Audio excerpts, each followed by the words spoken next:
We've had a late rush of folks, so I'm busy trying to make sure they all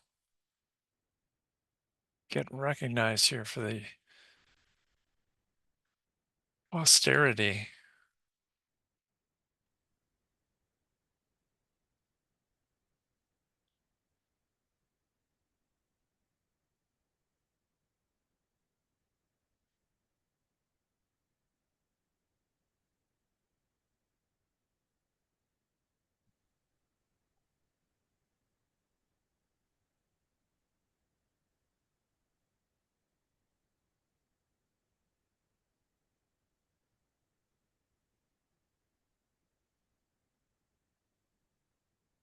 Okay, Lindsay, I see you here. I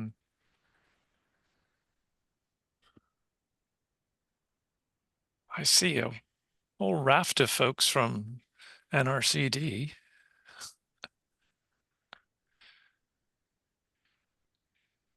So no Lauren today. Am I right about that?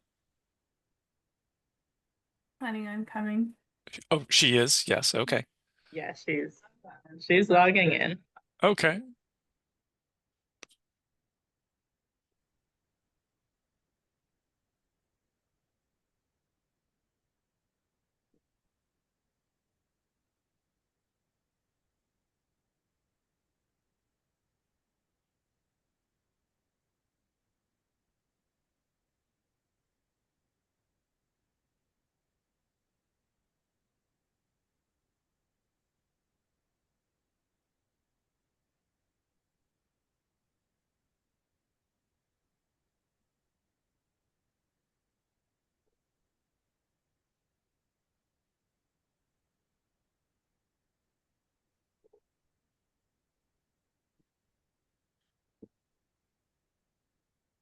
All right, I'm struggling with my volume apparently, but I can hear you guys Oh, a little bit. I I hear you fine.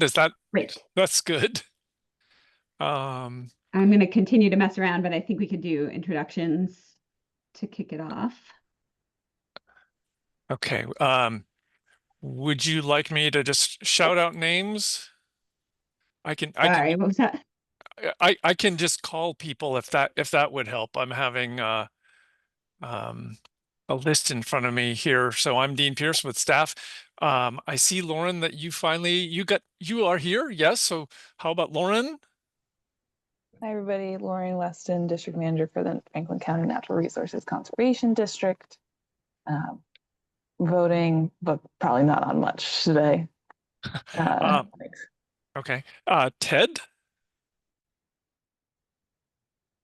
Ted Siddell, Orleans County Conservation District, and our office is now dispersed as we've been kicked to the curb out of the USDA office in Newport. So we are scattered. I'm in a cafe. I don't know where Sarah is. Um, Heidi. That is so sad. Heidi Bridge Valenta as an NRPC representative voting. Thank you, Heidi. Lindsay has already identified herself. I don't see Beth here. Is Beth here? No. Oh, yes, you are here. Thank you. Hi, Beth. I'm in another on the Connecticut River Joint Commission. There's another commissioner whose name is Beth. So, yes, hi, good morning, everyone. My name is Beth Torpy. I'm the water quality planner for Northeastern Vermont Development Association. Okay. Thank you, Beth. I don't see Kent here. I don't see Alaire here. But I do see Dan.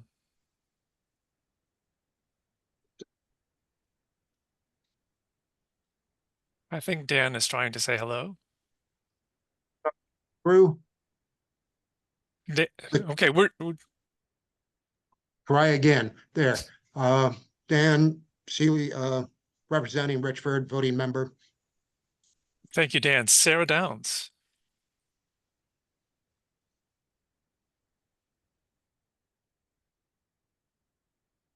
Sarah was here. I'm here. Yes, there she is. Sarah Downs, Enosburg Commission voting member. Okay. I don't see Ellen I don't see Dave. I don't see Remy or Tucker. I do see Mel. Hello, Mel, she, her pronouns, Franklin County NRCD.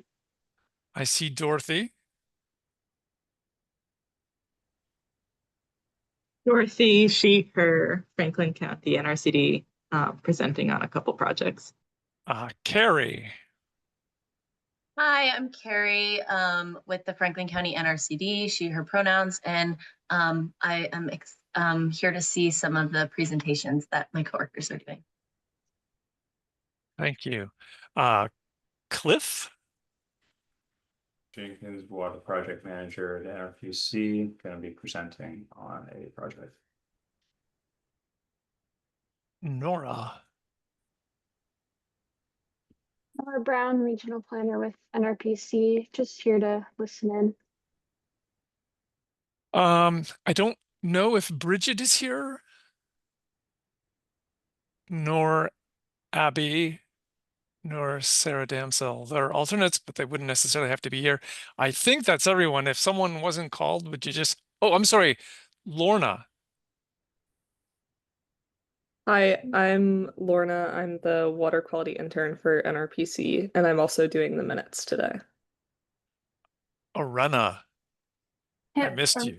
That's okay. Arena Brand, she, her pronouns, with the Franklin County NRCD and presenting on one project.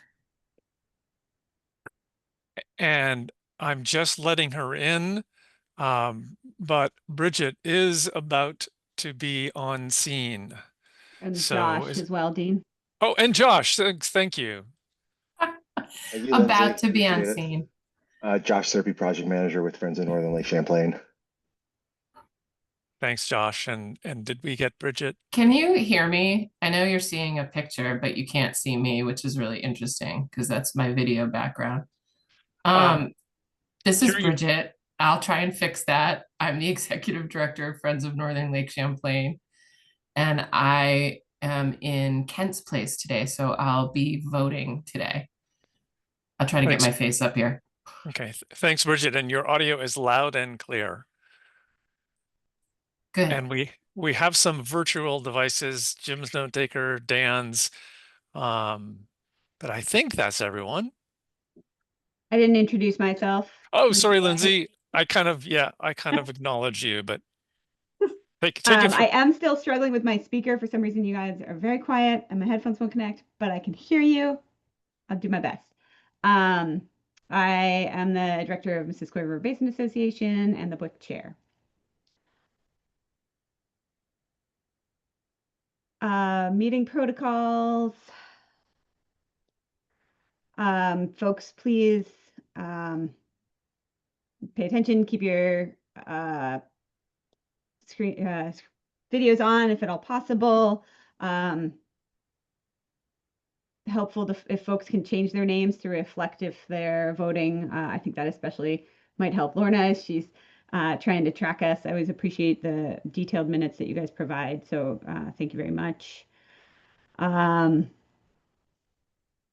Yeah, please stay focused and be engaged. We've got a pretty hefty agenda. We've got a lot of applications to go through, and I think there'll be some lively discussion. So appreciate everyone's time, and if folks can just stay engaged and on topic, that'll be super. If you can mute yourselves, it looks like we all are, it's great, just to minimize background noise. But if you have a question, physically raise your hand, grab our attention, virtually raise your hand, or come off mute if you're feeling ignored. I actually have a question, Lindsay. Go for it. I don't seem to be able to find the meeting packet in my email. I was wondering if Dean could send me one. I have the agenda, but not the whole packet with the projects on it. So I'd appreciate that. I will do that. Thank you. Great. Any conflicts of interest needing to be declared today?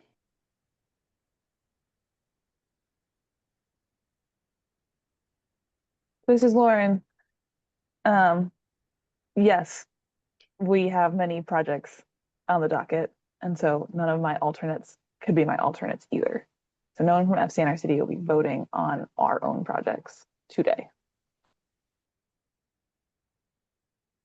Great. Thanks, Lauren. Any others?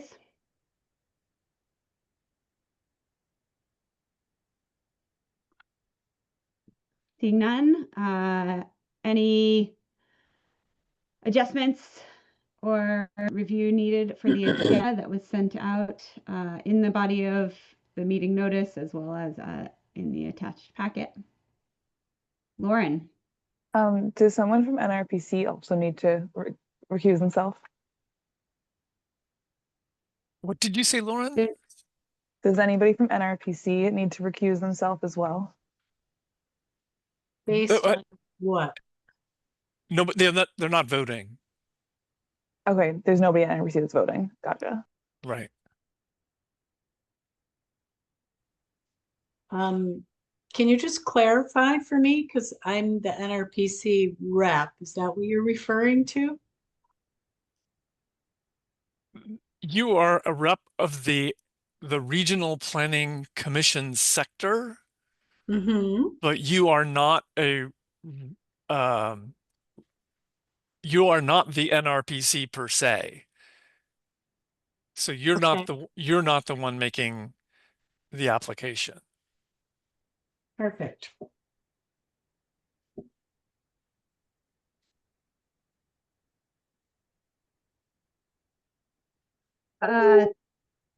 Just to return us to the agenda, are there any adjustments needed, or can we get an approval of the agenda as written?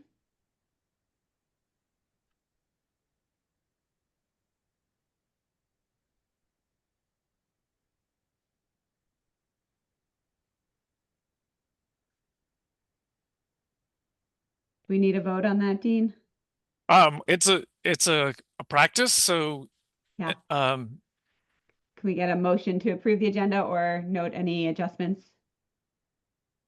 It could be by acclaim if you want to if no one's ready to make that motion, then I'll make a motion just Thank to you, do Ted. The motion from Ted, is there a second? I'll second that. That's Thank you, Beth. A second from Beth. All in favor of approving the agenda as we see it on our screen or as it was sent out, please indicate. I see Lauren, myself, Sarah, Dan, Heidi, Beth. I think that's everyone that's voting. And Ted. Thank you. And Bridget. Agenda approved. On to the minutes. Thanks once again for sending out the very comprehensive minutes from our in-person meeting last time. Folks had a chance to review that in the meeting packet, so we'll seek a motion to approve those minutes as well. This is Lauren. I so move. Thank you, Lauren. Is there a second? Second. Thank you, Ted. We have a second from Ted. All in favor, please indicate by raising hand physically or virtually. I see Bridget, Lindsay, Lauren, Ted, Beth, Heidi, Sarah. Great. Minutes are approved as written. Thank you all. Public comment on items not on the agenda, I believe. I've lost my quick reference to the agenda. So, Lindsay, if you could give me just a minute, I could also elaborate on my answer to Lauren's question and just help demystify it further. Great. So some of you may recall when Barry Lamke, who was on the staff of the Regional Planning Commission, served as one of the regional reps. And if we were still in that time when Barry, a staff person, was one of the reps, then he would have needed to recuse himself because he's in the same organization. He represents the sector, but he also represents the organization. The two regional reps currently are not members of NRPC, which is why I had said that they do not need to recuse themselves, because if we applied the logic that if they're appointed by the RPC that they have to recuse themselves, then both, and then there would be no other organization that has to follow that kind of rule. So it would be if a member of staff was one of the regional reps. Hopefully that helps. Thank you. Thanks for that clarification, Dean. Anyone else have comment on items not on the agenda? Seeing none. Any budget adjustments, Dean? None at this time. And new representative? No new representatives, although a little bit of an update. So I was not sure if Abby would be here, and if she was, we would recognize her. But she's not attending as an alternate today. And then I also am reporting that Dave Allerton, who has retired from his position in St. Albans Town, we continue to consider him the representative because he was appointed to represent the sector as an alternate. He still works part-time for the town, and I was in touch with him, and we're trying to determine whether or not he will remain as an alternate or whether or not someone else from St. Albans Town might take over that. But just a little bit of information on the representatives and alternate scene. Thank you, Dean. And now we're on to the meat of the meeting, application review. Yes, and if I can do a little bit of stage setting before turning things over. On the slide, you can see the total funding amount that's requested is about $445,000. There were 2 different applicants, one of which is the NRPC, and then the other is the Natural Resources Conservation District. The total phosphorus reduction estimate that was associated with all of those is about 58 kilograms, a pretty healthy amount. Again, just quickly, the projects fall into different categories, one of which is project development, 4 of which are final design, and 2 are implementation. I know I just flashed through those very, very quickly. They basically duplicate information that is included in the packet, so I won't continue to show them unless there are questions. I was going to also explain that the application that's classified as a project development application is called a project development application because of the type of watershed project ID, or the category that the watershed project ID that is associated with it was given. So there's an ID, and that ID says project development. We're going to learn a little bit more about why that's kind of quirky. And I think we could turn things over to Cliff, who I believe is going to make the presentation. And Cliff, I can make it so that you can share slides if you have slides to share. And then I would also draw attention to the fact that Alaire has entered the chat. She is joining the meeting. So that can be noticed in the minutes. So yeah. Hi, everyone. Sorry I'm late. And so I think, Lindsay, if you want, you can just continue by turning things over to Cliff. Sounds perfect. All right, let me share. I'm going to send that request. And Dean mentioned that I could provide some education on why this is classified as a project development ID. I'm not extremely clear on that myself. I'll tell you what I received from BEC, but more on that in a second. Yes, okay, here we go. So can you all see this slideshow? Yes. Okay, so as part of the ongoing Sleeper Dam removal project that's being undertaken by MRBA, easements are needed for 6 parcels in the project area. Since the clean water service providers are the entity required to establish and maintain these, what am I showing right now? Am I showing my Your overview? Yeah, the overview slide. Okay, cool. Sorry, I thought I was sharing my notes for a second. That's my bad. Yeah, my hand had that for a second. Give me 1 second. Since clean water service providers are the entity required to establish and maintain these easements, NRPC has been the one to contract a law firm, SRH Law, As this project, the sleeper dam removal, has reached the implementation phase, SRH has informed us that 6 parcels are in need of title work for easements. As I'm sure many of you know, the world of operations and management, which includes easements, has been a bit of uncharted territory, meaning that these legal fees associated with these easements were not included in the original project budget for the dam removal. These fees were not included in NRPC's administration budget, so we, and I say we, me and my the assistant director of the Planning Commission, determined the best thing to do would be to apply directly to the QUISP as a Planning Commission for those additional funds that we're sending to the law firm. The original request was for $4,800 based on initial estimates from our attorneys. But I'm increasing that to $8,000 as we've begun receiving invoices and deciding that we need a little bit more buffer room during a critical time in this project. So just a map of the area. I got this from MRBA's implementation phase application. If we look at this is a map of the overlay of the project area, with the surrounding parcels that have very gracefully drawn X's on, the ones that SRH has determined are in need of easements for this project. Remaining projects that don't have the X's, I believe that they said that the work done on them is related to the municipal water system rather than clean water project work, meaning that easements are not required in these areas. A little bit about this strange application process. So as Dean mentioned, I put this in as a project development, even though it's for additional funds for the implementation phase.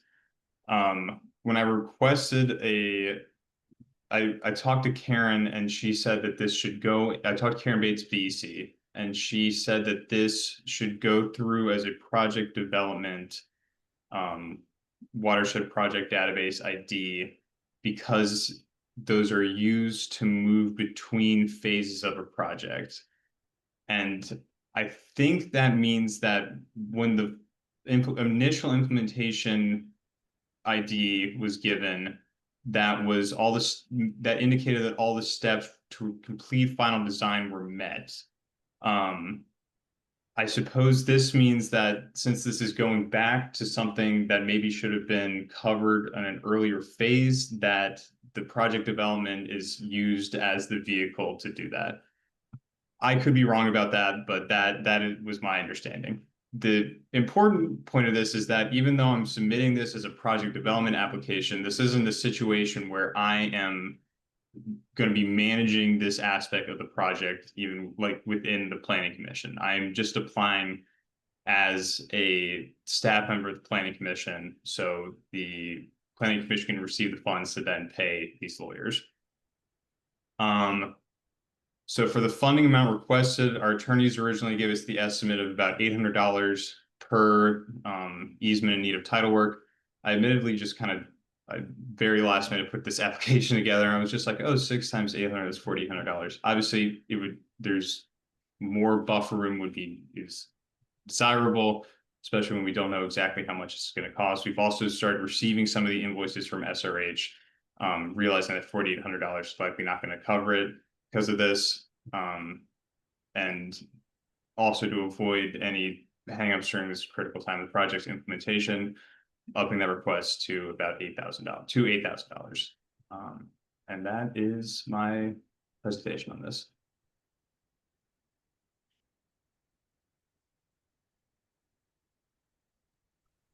I have a question.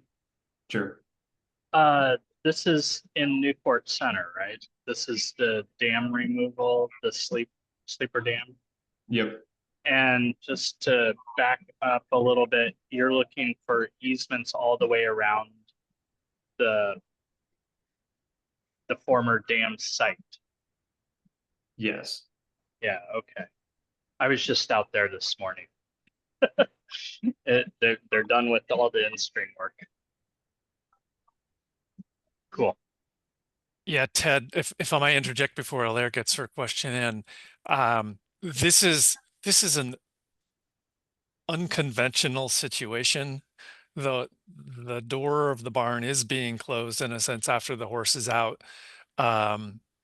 the way that we are navigating this is that even though normally this stuff is upfront work before a project breaks ground, there are other funding sources, and I can touch on that a little bit. And so in theory, we're saying, and Lindsay's bills will say, that the other money is being spent first. So even though we don't have all of this legal work done, or even though all of this legal work isn't done, it will be done before the QUISP dollars are spent. One other thing, as far as this X's, there are some parcels that don't have X's in them because people like Ellen Fox and I believe that they don't need QUISP easements because the only work that's taking place on those parcels is related to some water line work that's happening in connection with this. But the attorney insisted that there be deed research, title work on those parcels. So the number of parcels that is getting title work is actually greater than the number of parcels that we believe will end up having to have easements. So that will hopefully elaborate on things a little bit, and I'll stand back for earlier. Thank you, Dean. Appreciate that. Yeah, I'm curious. I've never heard of this kind of request in terms of QUISP funding being used for like an easement related activity. Obviously at the Land Trust, we are always looking for ways to fund restoration and clean water work that involves easements. And we've always gotten a lot of feedback from partners at DEC that that's just not something that the QUISPs can do. So and I don't see this as like paying legal fees for title work and so forth in the project development like list of like items. So I'm just really curious. I mean, from my perspective, it could be great to be able to use this funding for easement work. I understand that these are not conservation easements. So maybe you can just describe that a little bit more, but I'm just really curious. It feels like a real departure from what I understood the QUISP funding could be used for, because we've had a lot of conversations with folks around some of this, and I just thought this wasn't an eligible like cost for this kind of funding. I mean, I have significantly less experience with this than you do.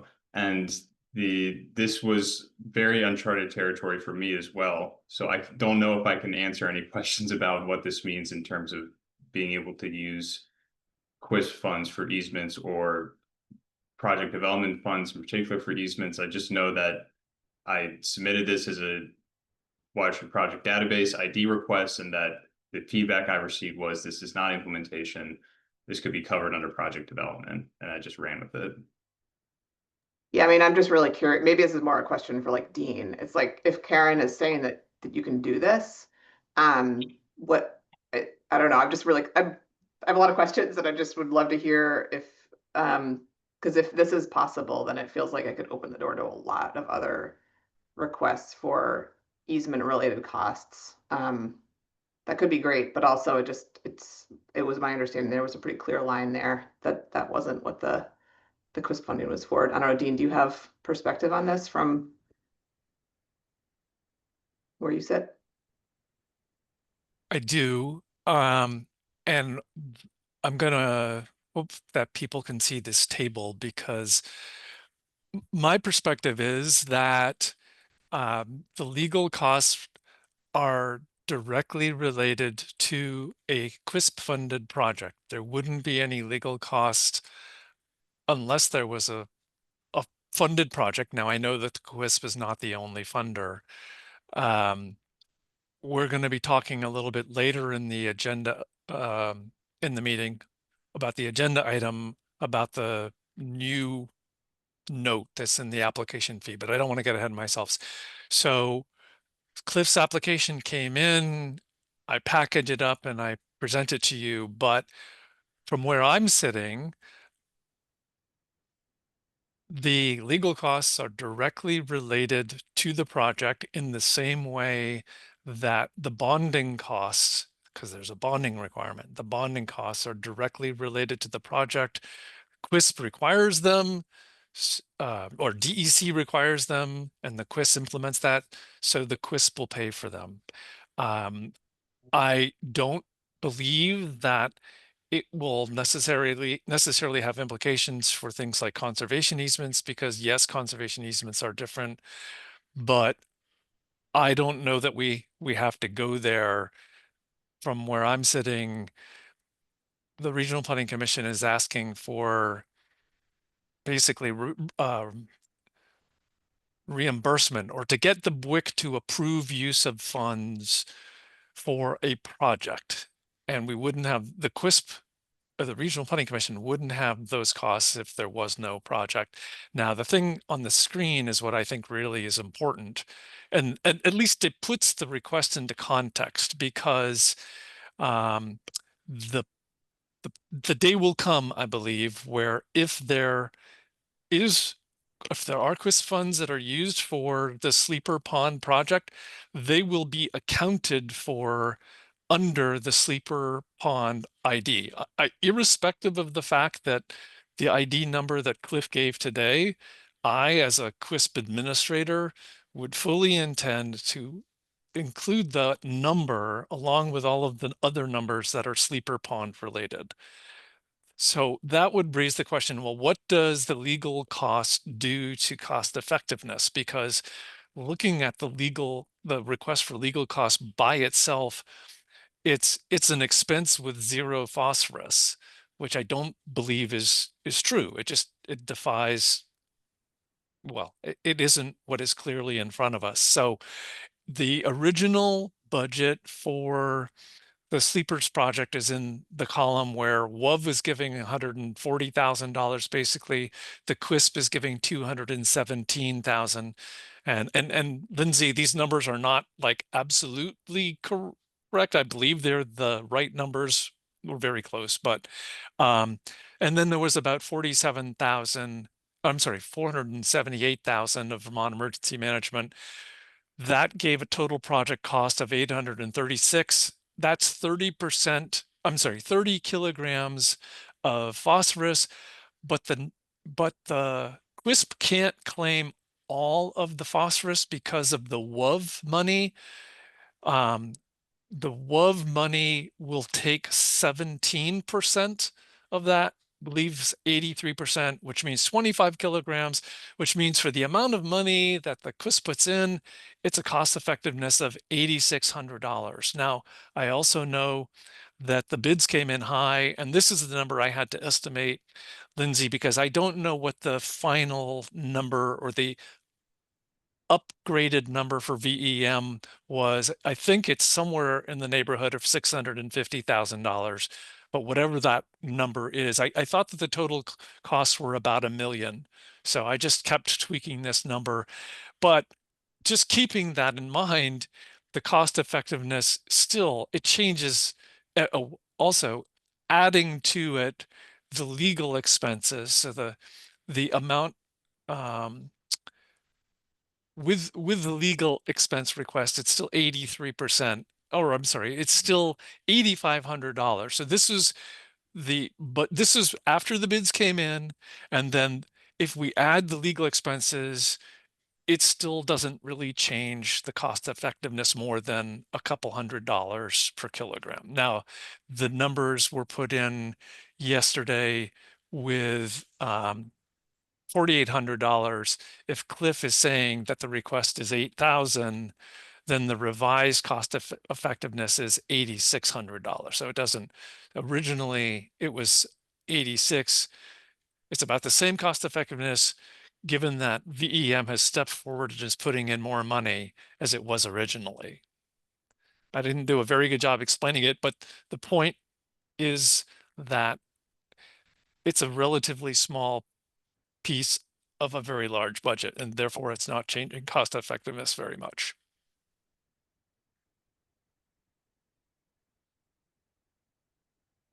Liz, do you have a question?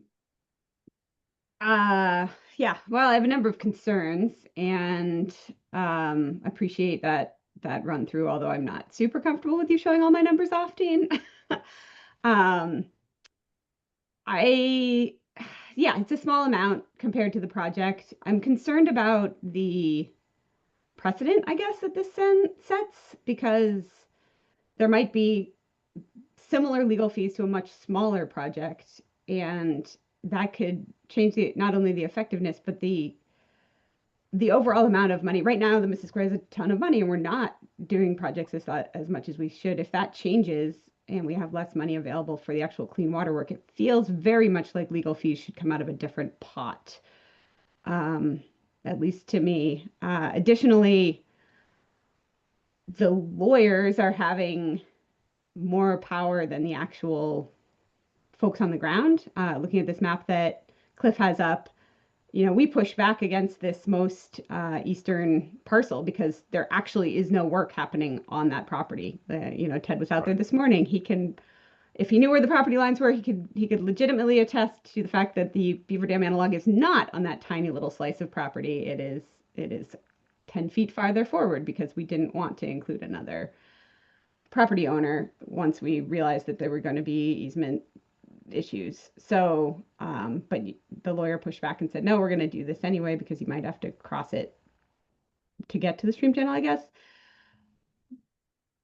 Regardless of the fact that this is a small dollar amount, I'm concerned about it coming out of our available project dollars rather than coming out of something administrative. If DEC is requiring this, it seems like there should be a different pot of money that these fees come out of.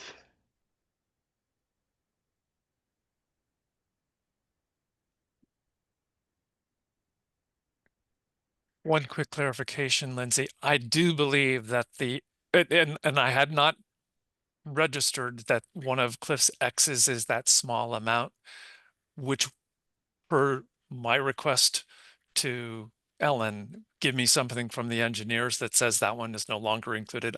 I believe that he did concur that that one did not have to be included. So the numbers that Cliff mentioned were adjusted. I think that was probably one of the only points he conceded. Okay, I apologize for not keeping fully up to date on that email chain. I remembered noting some pushback against that when we said we're not actually going to use that property. But it sounds like the amount of money being requested is the amount, right? Like it's still more than you originally thought, and it's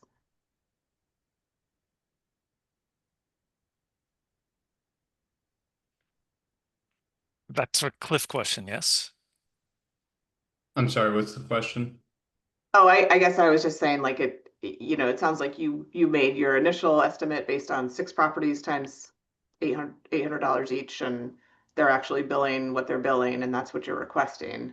So it doesn't super matter if that one property's out or not. If it's 5 properties, they're still requesting $8,000 to review title for 5 properties. Correct, yes. Yeah. Point of clarification, Cliff, was this, or Lindsay or anybody involved in this project from the get-go, was those attorney fees considered in the initial? Is that what we're talking about? Those $4,000 initially was for attorney fees line item in the budget somewhere, but now the bill's coming in and it's higher? My understanding was that the fees were not included in the original application. Ooh, okay. So this mistake way back. But yeah, okay.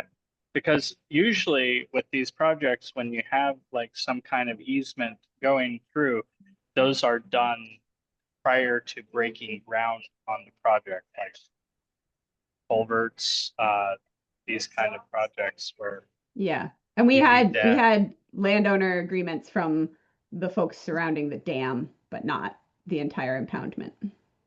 Right. Okay. Yeah, just as that would be affected by the drawdown and floodplain restoration. Right. Yeah.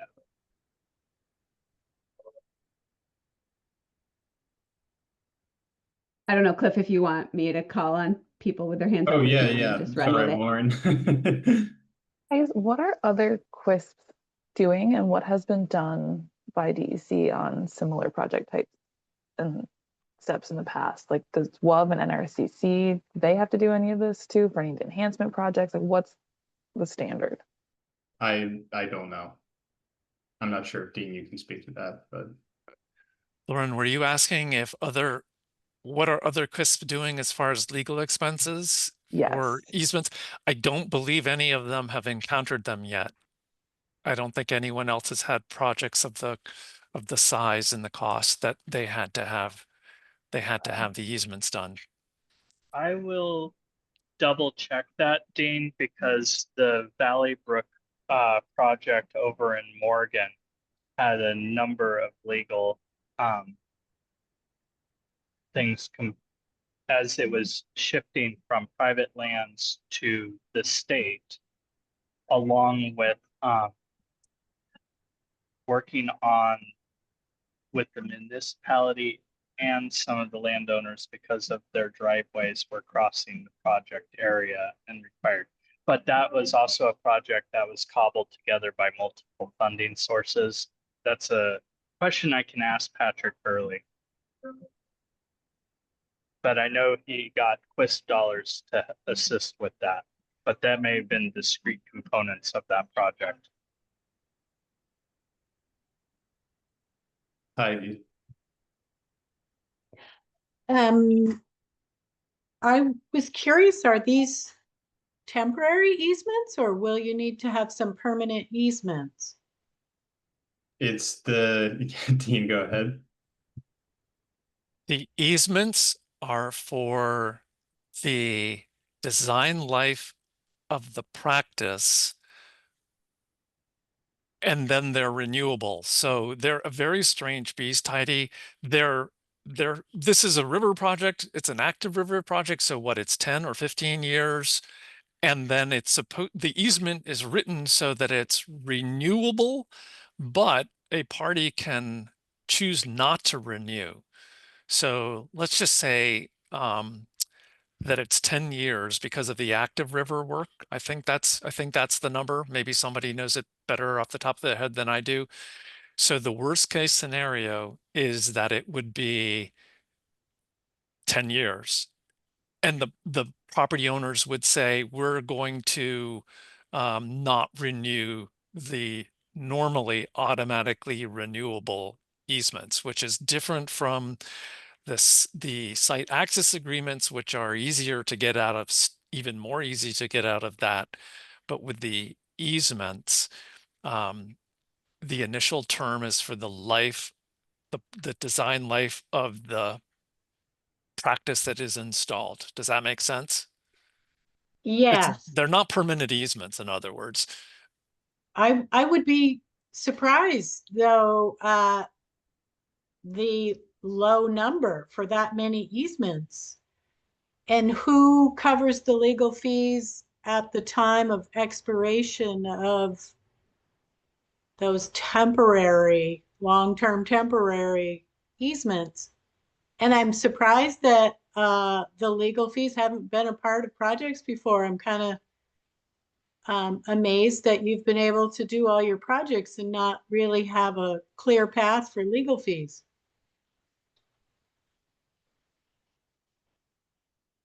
Just Well, only interesting. only a very small percentage of projects has the requirement for easements. So the two dam removal projects that are currently ongoing are the only projects that have been part of the QUIS and the BWIC's work that triggered the need for an easement so far. Huh.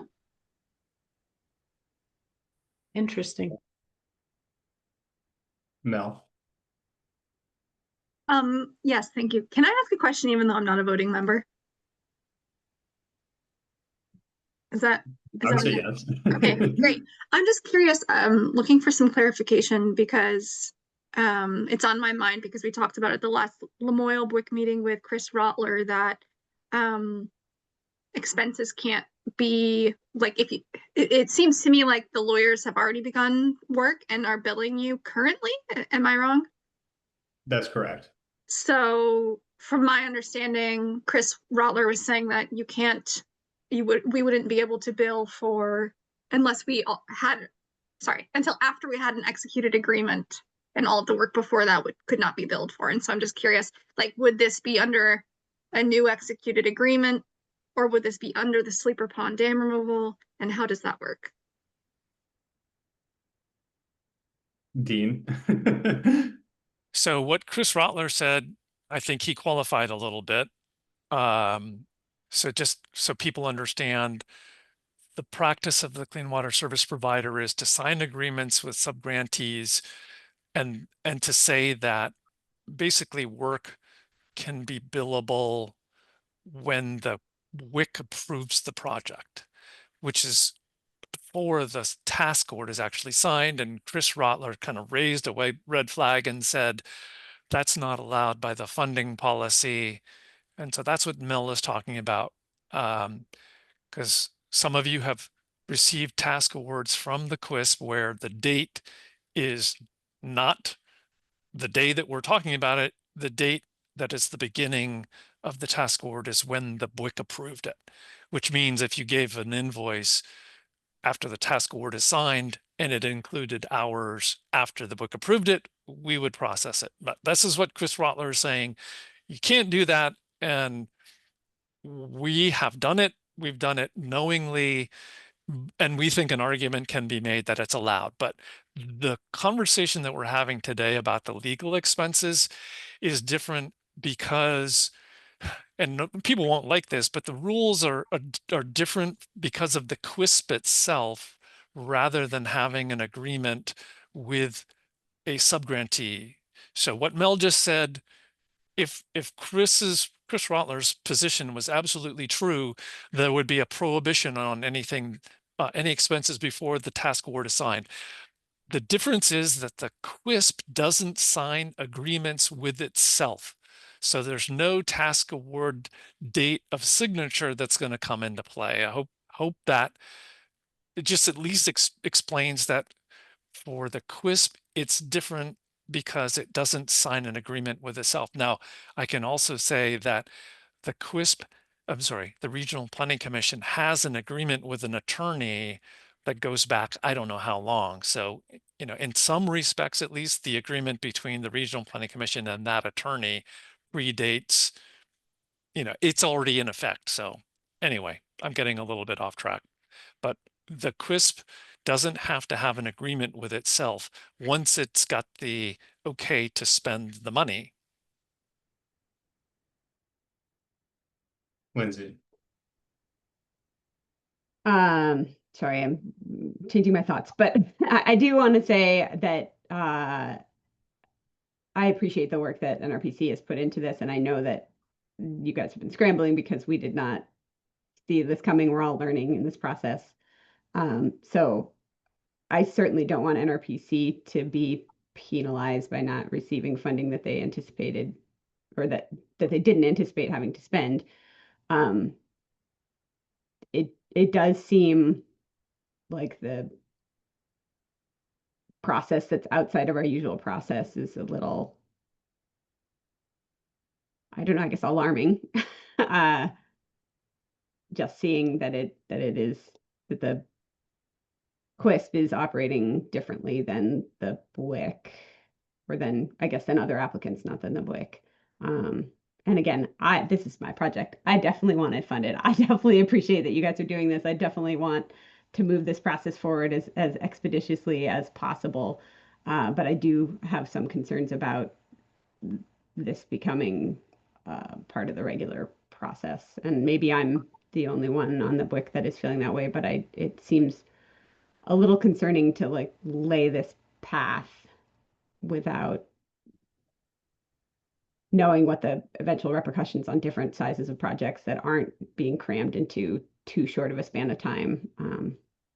So I just wanted to say that I own that this is on me, that you guys are scrambling for these dollars and that we didn't do things with the foresight that we needed to. But I'm just a little concerned about this, and the fact that the application packet said 4,800 and now you're changing it day of to 8,000. Again, I want these dollars to be funded, but I just wanted to raise these questions or concerns, I guess.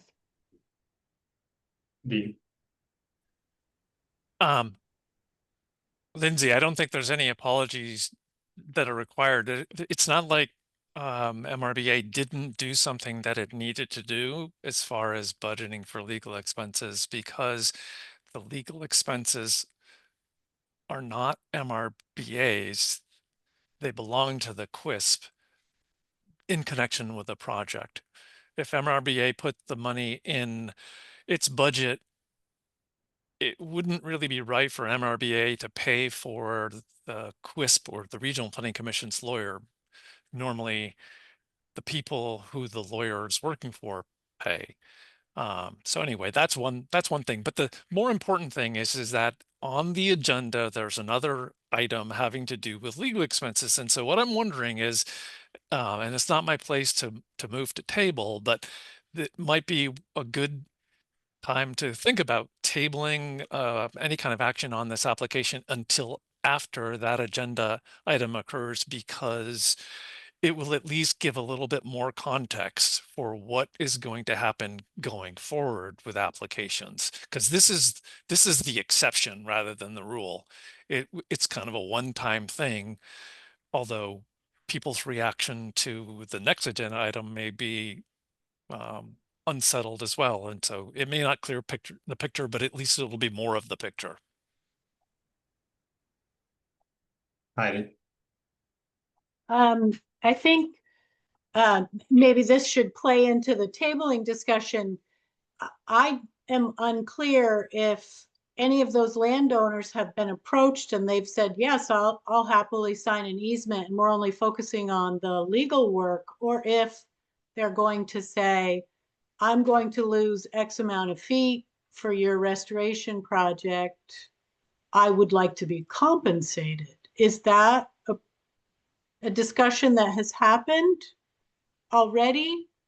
And if so, then the number could be considered fairly accurate. If not, I would be nervous that it might be more. I can speak to that. Heidi, we have a great relationship with all but that one landowner that I mentioned that's sort of outside the project boundary. So the other 5 we have had regular communication with, and yeah, 3 of them have been involved in the discussion since well before dam removal was even a possibility, and the other 2 are town or town department owned. So that's not to say that the person that's outside the project boundary is against the project. We just didn't feel the need to create a relationship with them. So yeah, I think that the numbers are not likely to be inflated. That's actually great information. And the other thing I would just throw out there is that I don't know how we could not consider legal work a part of the fundable project. And I don't have any depth of knowledge in your standards, but I mean, it just seems like it's a part of bringing the project to fruition. So how could we say no?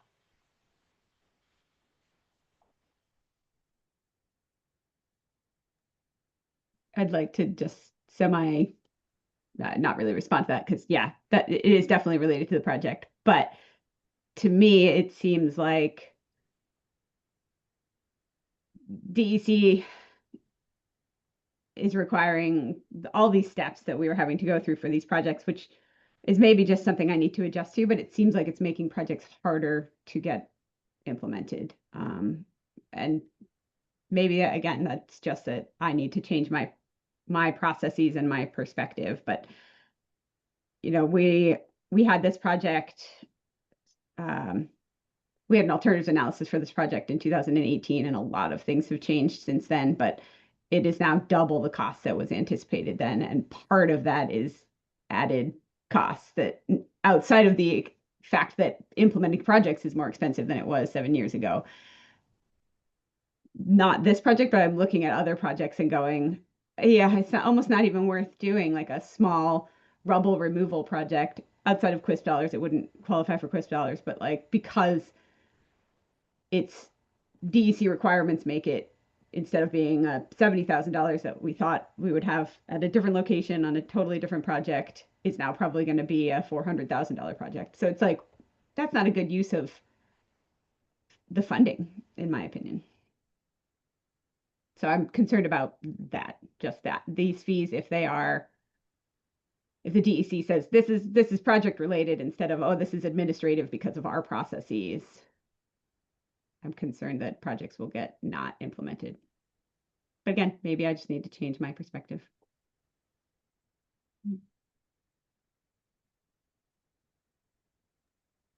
Is there more discussion about this project, or is there a motion to take a vote or to table so that we can get to some of the other stuff on our I agenda? motion to table this based on the advice that Dean had, that we would probably see something like this come up again.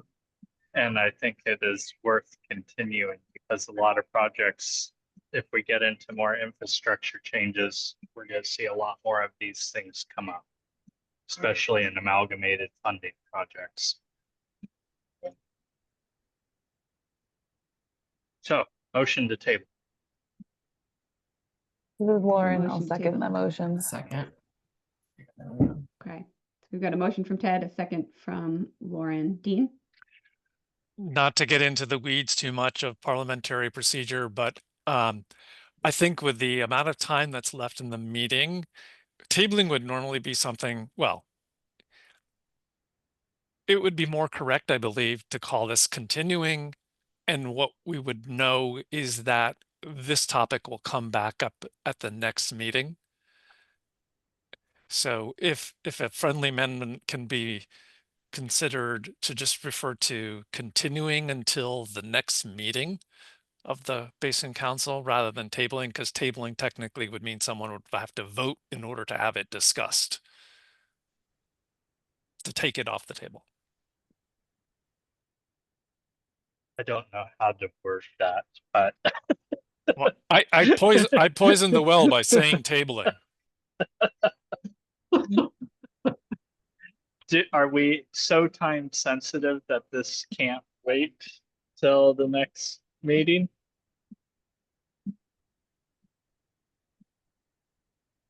I think Cliff or Dean might have to answer that, but from my perspective, I mean, as you saw this morning, Ted, this project is It's well farther underway. along than we anticipated. Yeah, exactly. Ooh. From Good question. where I sit, the attorney will complete their work. The invoices will continue to come in. It's a question of matching the dollars to the expense later. I mean, as someone whose hand is on the rudder as the QUISP, the work must be done as quickly as possible so that the easements can be signed, so that the project can be done. The bigger picture is that the QUISP wants the project to be done. So if there's a delay in this question, it's not going to prevent that from happening, is what I'm seeing, and from where I'm sitting. Could we vote to move forward with this project with the condition that we promptly develop a clear policy for future reviews? I mean, I think that needs to be on a larger level beyond an individual QUISP. I think we really do need more like the state. I mean, I work statewide and interact with a bunch of different QUISPs, and this question of how that touches in on easements and legal fees for easements is like, I don't think a basin by basin approach is great. So I would ask that be like elevated to the statewide set. But yeah, I mean, I agree. I think we need more of a clear policy on this. I just don't see anywhere that this is like a QUISPable expense. I don't necessarily have a problem with it. I think it could be an interesting precedent, but I just worry about it not being like a process that has been developed before.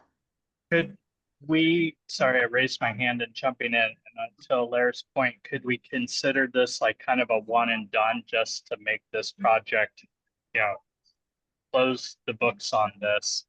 And as Dean alluded to in the beginning, The horses let out of the barn and we just slammed the barn door shut again.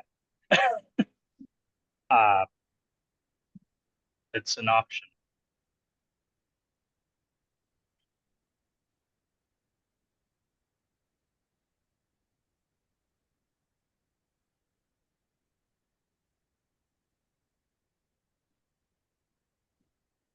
We have a sort of motion on the table. And You do have a no, motion in a second. yeah, You're right. yeah. It's, so I'm make, not sure how to amend my motion without opening up a ball of wax again. I kind of want to just like, as Dean alluded to, maybe make this a one and done deal. That's not very much money. It'll get this project done, completed, those credits accounted for, and we really start rattling the state level cage on this issue.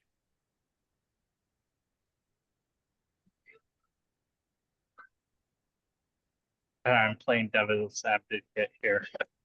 It's also unfortunately not a very clear amendment, Ted. Yeah, I don't know. I'm retracting my And moves motion. to start rattling the cages. Okay, second the motion.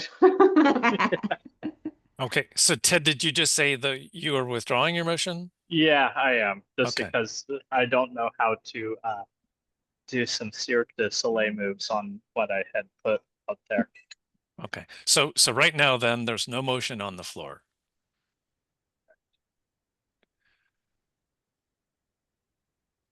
And we're 1 hour into a 2-hour meeting and several applications to review and an agenda item that touches on a similar topic. I will just also Can we just continue on and not, if we have other projects to review and other things, can we see all of that before we move to I agree. vote on Thank this? you, Alaire. Yeah, we don't have to vote on this right away, do we? we just can't forget about it, and motions are handy in setting, you know, marking out when things happen. Vote on this at the end of the meeting. At Okay, 1:50. Alaire has made a motion to I second that. vote on this at 1:50. There's a second from Ted. So all in favor of making sure we don't forget to vote on this. 1:50. I've got Dan, Bridget, Ted, Lindsay, Sarah, Lauren, Beth, Alaire, Heidi. Okay, tabled to 1:50. sorry. I'm gonna put a sticky note on my computer. I amended to 12:50. 12:50, sorry, yeah.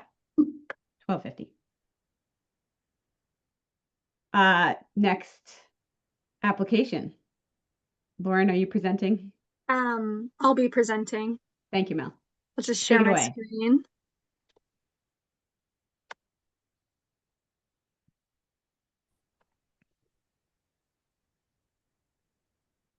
Sorry, everyone. I forgot how to do this. Here we go. Okay. Can everyone see my screen in presentation mode? Yes. Yes. Okay, great. Thank you. So the first application on the list is the Black Falls Brook floodplain restoration final design, and this is located in Montgomery. It's a conserved parcel owned by the town of Montgomery.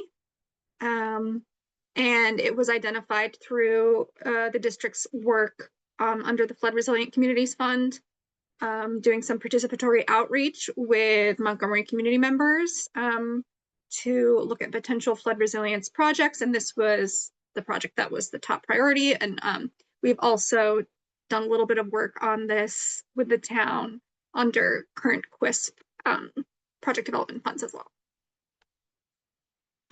So the project goals are to increase flood resilience in the town of Montgomery, which has had historic flooding issues.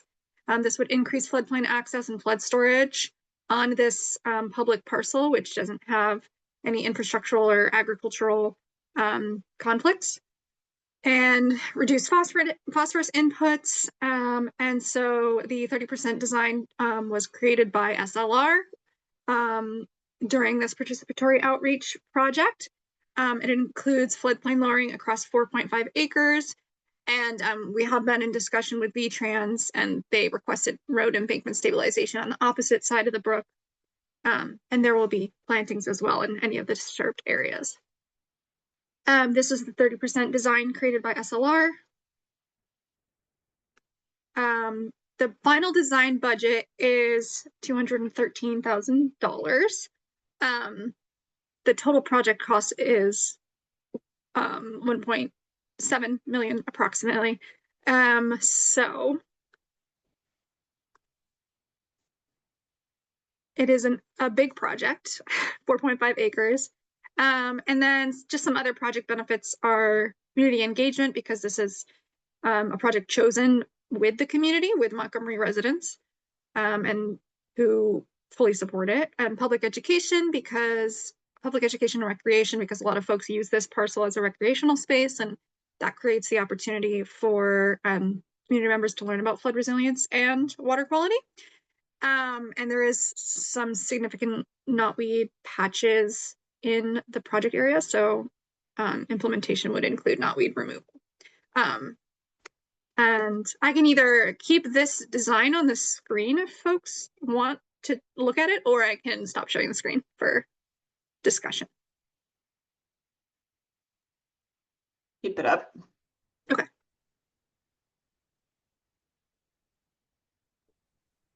Val, can I just ask a quick question about that road embankment that VTrans has requested? Isn't that already ripraped? I think they wanted additional stabilization. Do you know what that would look like? I do not. Do they just want more rock, or? So then, the AOT has determined that if there's any sort of infrastructure nearby, they need to have additional modeling work done to determine if additional anything is needed. And so there might be some more riprap. There might be something done by the bridge nearby, but they have made clear to SLR on other projects that this would be an expectation, kind of for any project near a VTrans owned road now. Oh, and sorry, I should say that the title of this is Black Falls Brook Floodplain Restoration, but it obviously, the project is occurring at the confluence of Black Falls Brook with the Trout River, so. Alaire? Yeah, this is cool. I guess I am just struck by the high cost of the final design and the high cost of the project in general. I know that's kind of just like what these things are, especially for something with all this infrastructure. I'm curious about obviously the phosphorus numbers here, and just wondering around the pieces of the project that really are about infrastructure and roads and that kind of thing. Like, again, like how much does the QUISP need to do that, fund that part of it versus other sources, FEMA, hazard mitigation, or VTrans itself, or anything like that. I just am just curious about that, because the parts of this that are really around like flood resilience are different from the parts that are around like stabilizing roads. Obviously, roads shouldn't even be there, right? Like we all probably can that this map. Right. So I'll just say I did check the cost effectiveness with the road embankment costs removed, and the cost is still pretty significant. And I think that's just because of the sheer acreage, 4.5 acres of sediment removal. But Lauren can speak more to who would be covering what. Yeah, Alaire, I will also add, we did apply for FEMA money for this project. And the cost was higher because of all the hoops you have to jump through for FEMA. Totally. And it was listed as an alternate. And so I think at this point, we're really trying to at least advance and keep the ball rolling through final design. And I think once we get, it's possible that implementation could be funded by additional partners too, including non-reporting partners. But we don't know about that. And then the cost of and final design, a decent chunk of that is cultural resources and doing all the analysis that VTrans is requiring. And it's my understanding that VTrans is not gonna ever pay for that, unfortunately. I will say too, like we have a 30% design, but I'm gonna call it 15% design. Like there has not been a lot of on the ground work. This is part of a study that was done across the whole watershed.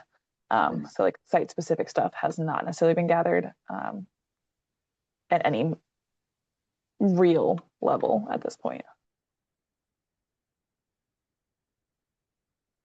So Lauren, SLR didn't do a hydraulic model of this area. They did a hydraulic model of the entire Trout River watershed in Oh, wow. Montgomery. Okay. And they have 2 cross sections in this area as part of the H&H model. So additional work will be needed. And it's high level, but like specific on the ground, high level of detail for this parcel, it needs additional work.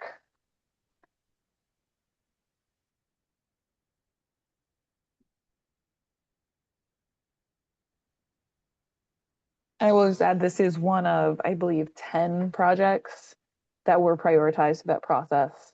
And this is the town-owned one, so it seems like we could build some momentum off of this moving forward. How much Is it okay if I stop sharing my screen? Sure. Question on the cultural resources. How much is that coming out? How much are they quoting you for that one? I think we have 40,000 in the budget. Mel, you can definitely correct me there. I'll look it up quickly. Okay.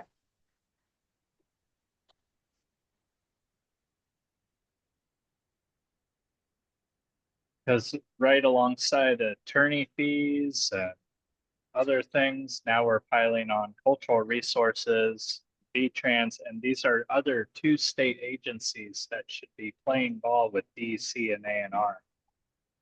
Yeah. Oh, I couldn't agree more with you, Ted. Yeah.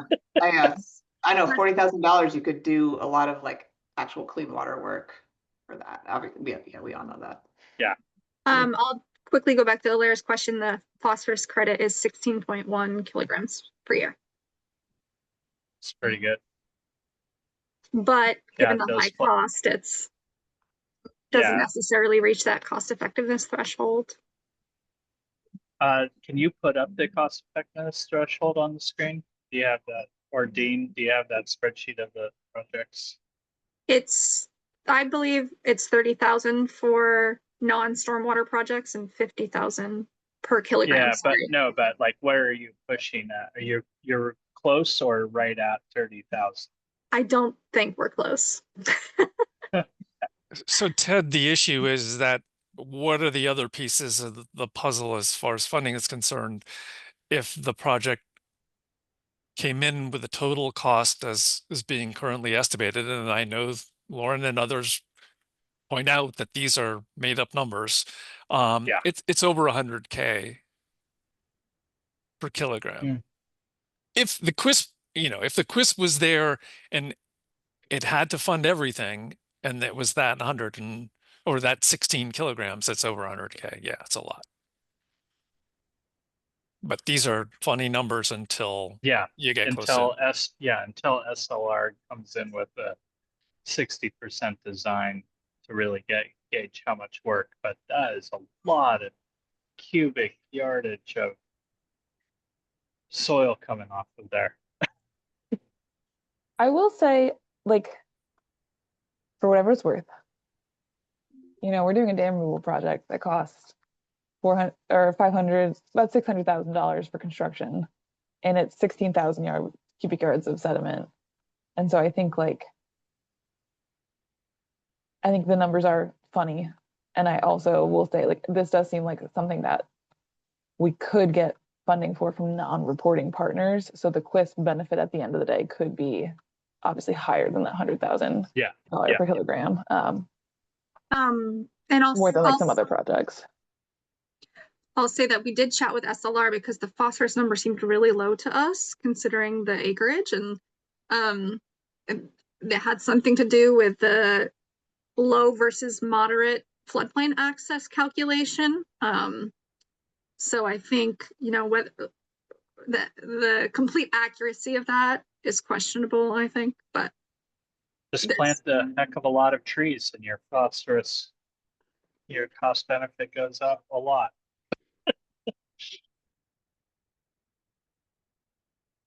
And Lauren, to answer the question about cultural resources, we have it listed as EHP coordination under FEMA, and that was $20,000. Thank you, Mel.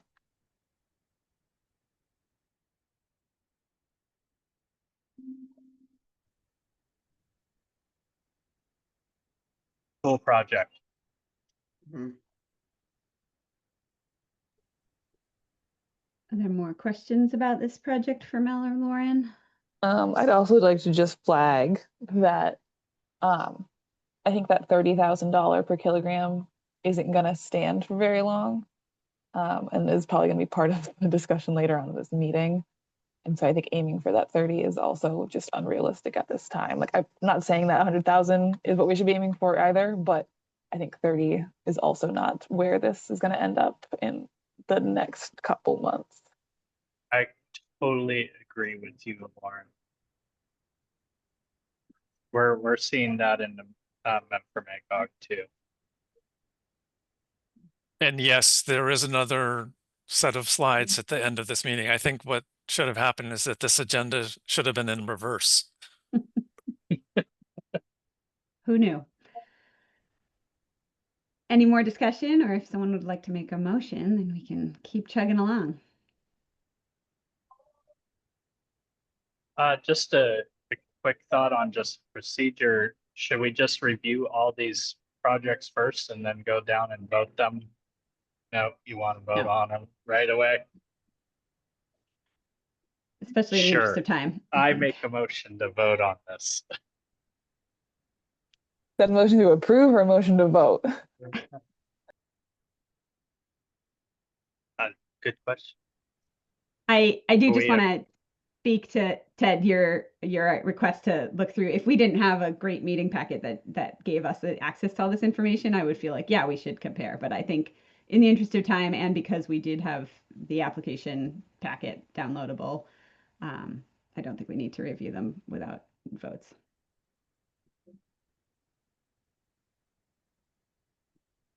So Ted, if you're comfortable, I won't put you on the spot. I will motion to approve. Second. Okay, so there's a motion from Lindsay, a second from Ted. Any more discussion? All in favor of approving this project as proposed, please indicate with a raised hand, actual or virtual. I've got Lindsay, Sarah, Ted, Bridget, Beth. Have I got recusals? Oh, and Alaire, sorry. You have a recusal from Lauren. A recusal from Lauren. All right. I didn't do a good job of counting as I listed names, but I believe that is enough to move this project forward as approved. 1, 2, 3, 4. Yes. There was a fifth? Because yes, four... sorry. I stopped counting. Yes. There 1, 2, 3, 4, 5. Yes. 5 motions and an abstention. Or 5 yays and an abstention.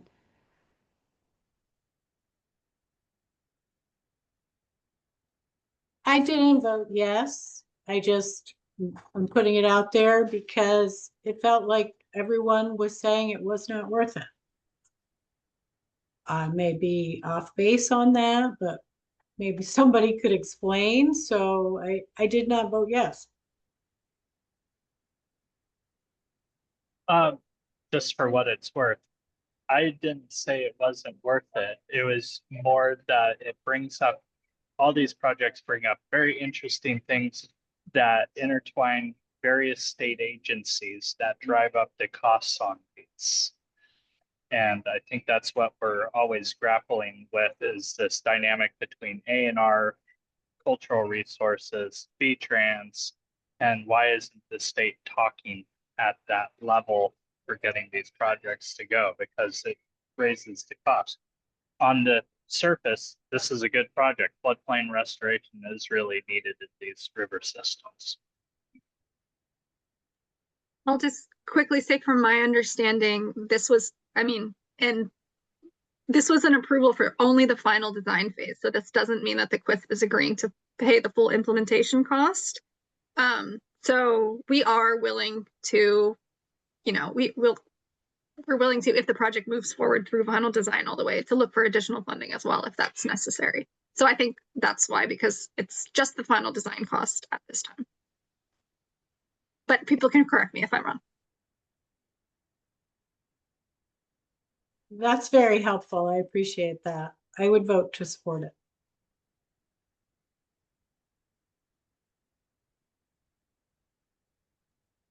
Great. Great. Thanks, everybody. Application's approved. On to the next. Lauren, are you presenting this one? Oh, what an excellent question you have there. It's not me. This next one's Dorothy. Okay, I'll share my screen.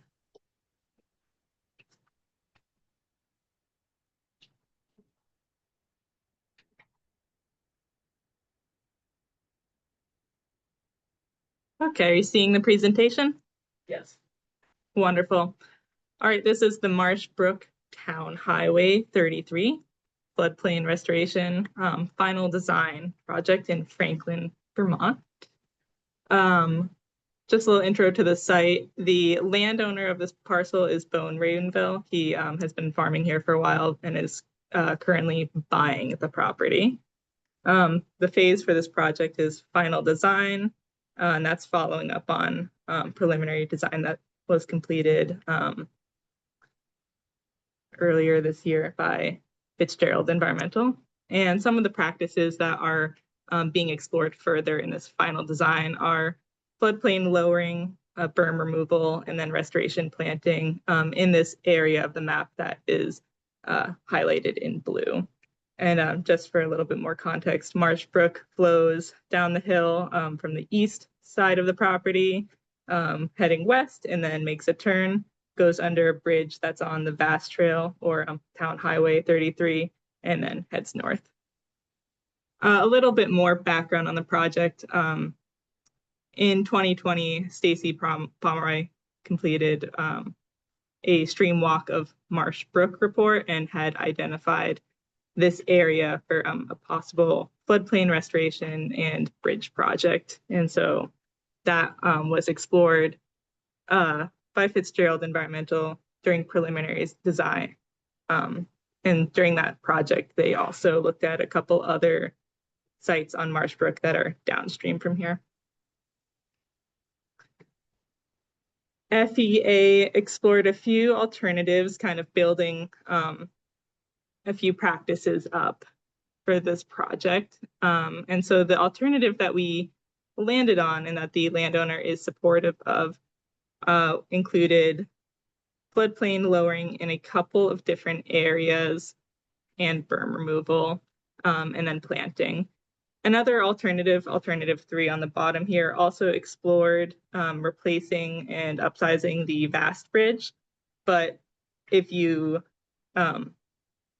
do the other like floodplain restoration projects, it didn't seem necessary or cost effective to also replace the bridge.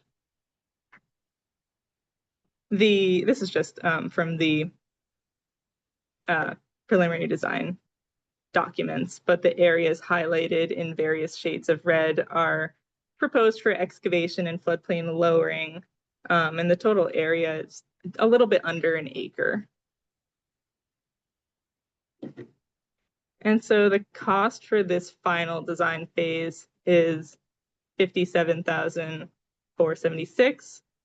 That's including the engineering design, phase 1 and possible phase 2 archaeological investigation, and then bid phase services and permitting, and then FCNRCD project management. The total estimated P credit, or the yearly, is 4.6 kilograms. And then the estimate for the total project cost is somewhere in the 150,000 to 200,000 range. And that's all the slides I have. I'm happy to stay on this, flip back to some other slides, or stop sharing.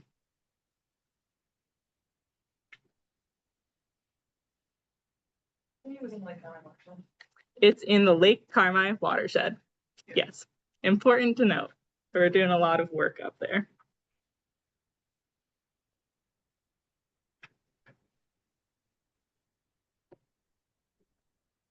How close is this to the Marshbrook State Park? Marshbrook State Park is this neighboring parcel just to the west. Oh, wow. Okay, so it's So adjacent to very that. close by. Ted, this project was actually combined with our upcoming State Park Marshbrook floodplain restoration projects in the 30% design. So just because of the complexity of the projects and the different landowners, we decided to separate them into two projects for final design. But yeah, they're right next to each other. That makes sense. Thanks.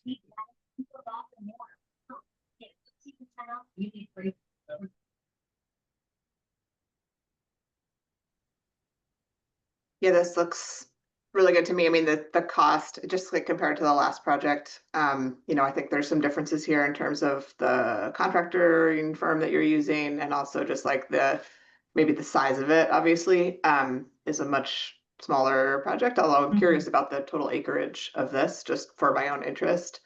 And then that there's not this like intensive road V-Trans like component. So I'm just wanting to note that like both really good projects, and this is a little more like everything here is very clearly connected to like the water quality outcome that you're trying to achieve, and the cost reflects that, I think.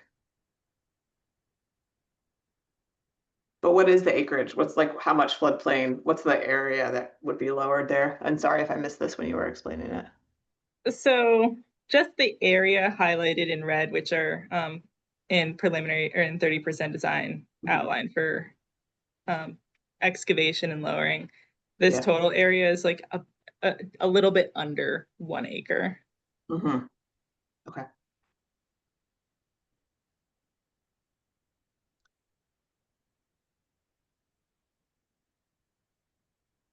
I would move to approve this project if there's not further discussion.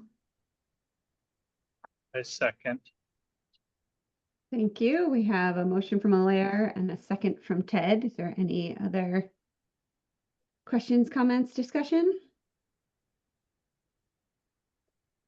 Then we'll Only seek a comment vote. is that we're going to see 2 more of these from final designs.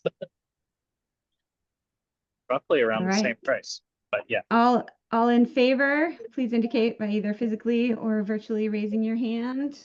I've got Lindsay, Sarah, Dan, Ted, Bridget, Alaire, Heidi, Beth. Any abstentions? Lauren. Okay. This motion passes.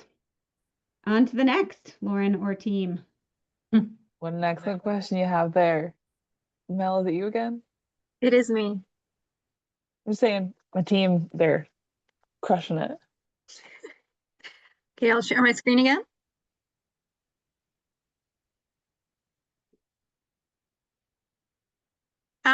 So related to the last project that Dorothy just shared, this is another floodplain restoration on Marshbrook. This is located in the state park, or Lake Carmi State Park, so owned by Vermont Forest Parks and Recreation. This is from a 30% design that was also created by Fitzgerald Environmental Associates within the same QUISP grant that we just completed in, I think, June.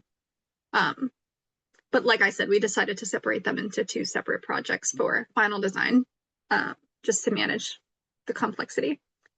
So this is an incised area next to the mouth of Marshbrook before it enters Lake Carmi, about 550 feet.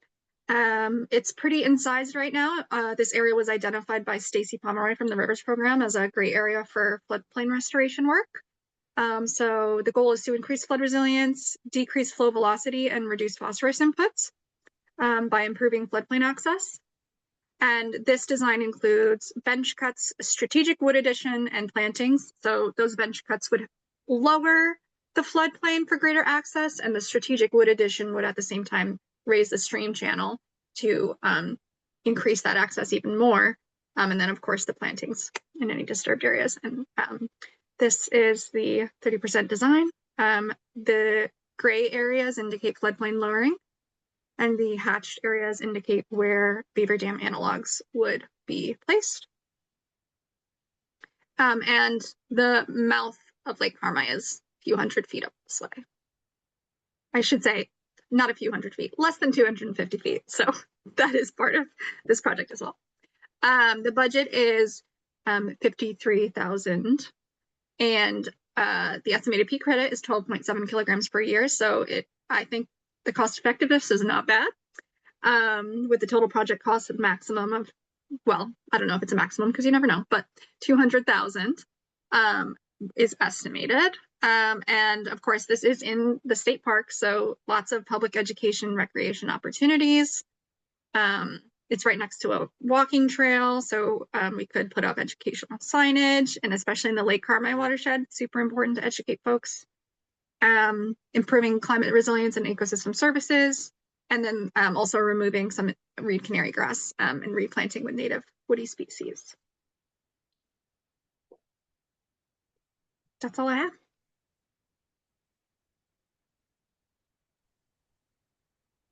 Thanks, Mel. Any questions for Mel about this part of the project or this project? Just a question on, with Fitzgerald and all these projects that are kind of intertwined. I'm just curious, did Fitzgerald give you an overall budget of what these the cost would be for the final designs as a whole package, or did they think about splitting it out? Just curious. Do you mean like for the two projects that we just presented on? Yeah. So they completed them under the same QUISP project ID, basically, but as different sites. So the cost effectiveness was separated by site. And when we asked for budget estimates for final design, we did ask for it to be separated by site. I'm just curious if, because when I'm talking to a contractor, and we got multiple things going on, sometimes bundling that gives you a cheaper cost, but that's not always the case with the designers and engineers. Yeah, I do think that's true. There was another site just upstream of this area where there's this 5 foot, 6 foot tall eroded bank, and we were looking at potential stabilization or grading of that area, and that was not found to be cost effective. So we did leave that in preliminary design, so we're not moving it forward. And then Ted, just to build off of that too, it seems like the way watershed project IDs and how we're counting all the beans needs to be split up. Gotcha. I was kind of getting there myself. Thanks for putting that voice in my head. I'll stop sharing my screen unless anyone has any questions about this design. I'm gonna go motion to approve. We have a motion from Ted, and a second from Alaire. I also do just have a question with the beaver dam analogs. Is that something that you would be planning to do, build by hand, or what's your thinking there? Do you not know yet? I'm not sure yet, because there was 3 alternatives, and I believe the first BDA alternative was smaller BDAs, not in combination with bench cuts. And so those could definitely be handmade, but because of the bench cuts, the BDAs in this alternative will need to be larger. And so I'm not certain exactly what that implementation will look like, but with the bench cuts anyways, there will need to be machinery in the area, so.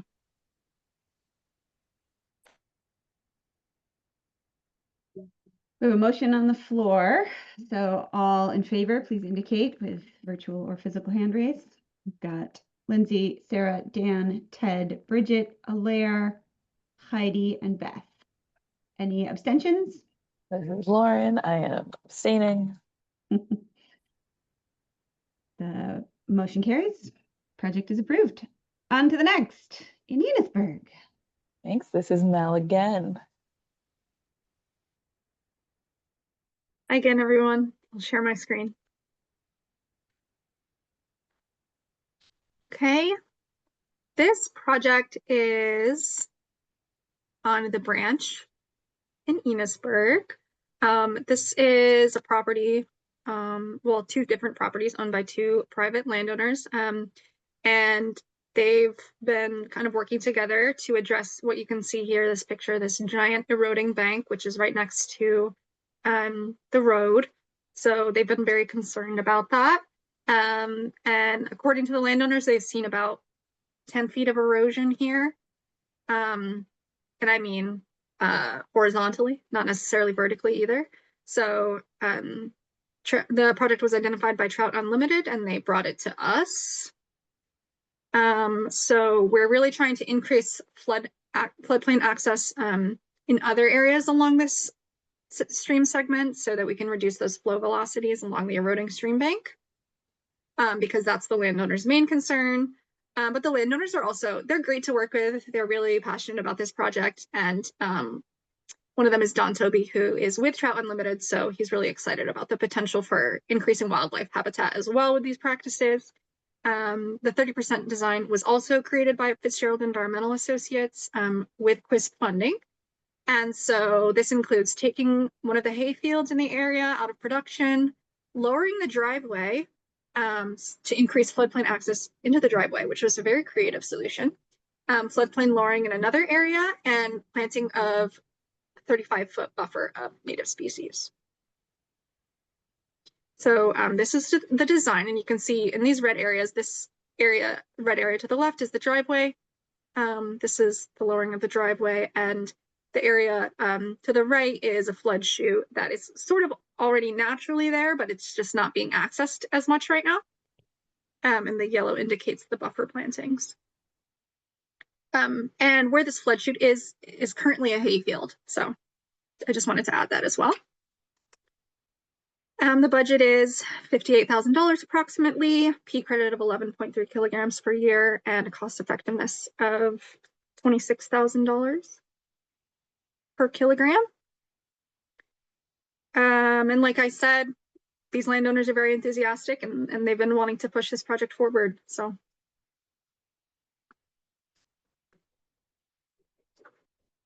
Have any questions? Sorry, I can't see everyone right now. Okay. Fitzgerald's killing. They're great to work with.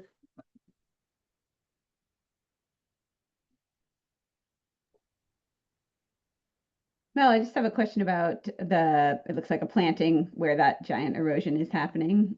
Yes. Is that, how will you guys accomplish that?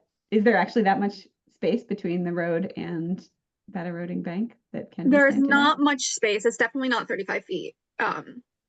But I think part of the plan is to put some tree revetments against the bank to reduce, and with the velocity being reduced from the flood chute, etc. Hopefully any trees planted there will not just be eroded away. But yeah, it would just be plantings at the top of the bank, which it is pretty thin, but just anything we can do there to stabilize that area. And this is a town, no, it's a state road. It's 108. Yes. Oh, Have you- good question. Nice Yeah, eye there, Lindsay. What does VTrans say about this? I don't believe it's within their right of way. Do you mean like the vulnerability of the road? Yeah. They haven't mentioned any concerns. I mean, I haven't reached out to them specifically. But so it's out of their right of way. That's yeah. probably the thing. Gotcha.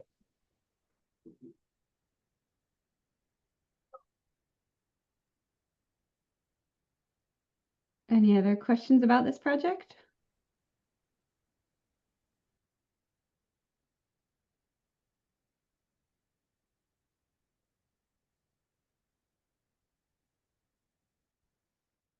Anyone care to make a motion to move along in the I'll meeting? keep my my track record going here. Motion to approve. We have a motion from Ted. Is there a second? Second from Sarah Downs. Any other discussion? All in favor, please indicate. I've got Lindsay, Sarah, Dan, Ted, Bridget, Alaire, Heidi, Beth. Abstentions for the record? Lauren Weston, I am abstaining. Okay. Motion carried. Project approved. Planting time. Who's presenting this one, Lauren? This is Arena. Yeah, this is me. I'll share my screen.